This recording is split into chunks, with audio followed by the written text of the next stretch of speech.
The Los Zetas is a Mexican criminal organization known for its brutal tactics and extreme violence. The group's reign of terror has been responsible for some of the most heinous crimes in Mexico's recent history. Among their tactics, punishments inflicted on their enemies and traitors are particularly brutal, with reported instances of beheadings, dismemberment, and torture.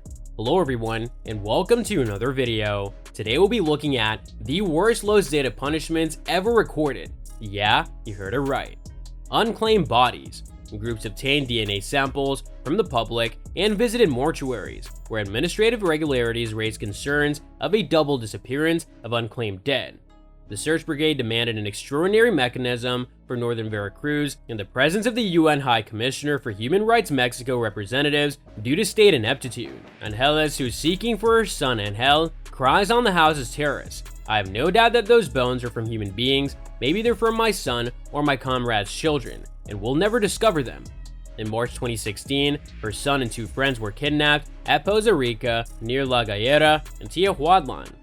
Angeles claims Veracruz State Police kidnapped and disappeared her son. She claims officials have not informed her of the probe.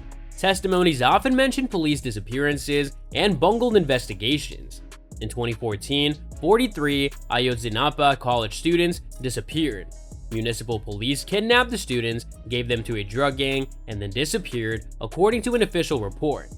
Families have forced officials to search La Gallera 4 times since 2017, each time finding new finds that authorities missed.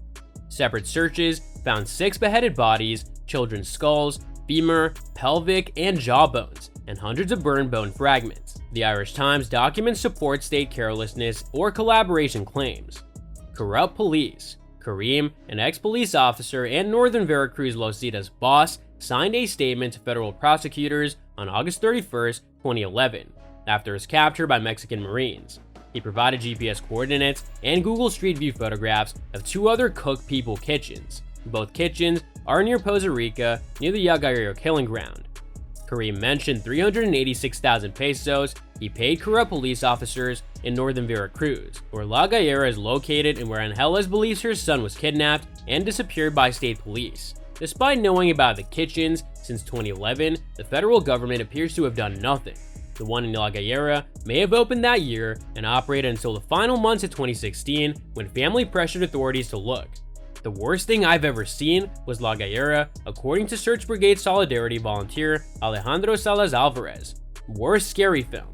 La Gallera is not exceptional, he emphasizes. Practically the whole country is a mass grave, he argues.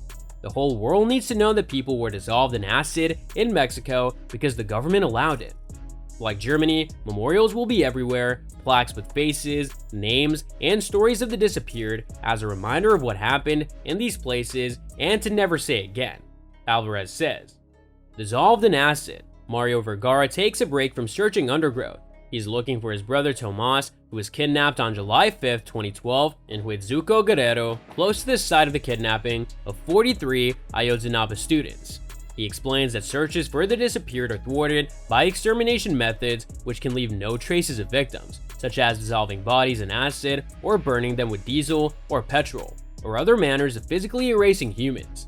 We once went to an area where they were feeding them to crocodiles. Of course there wasn't a trace, Vergara says. So how are we going to make the government understand that people did disappear when there's nothing left?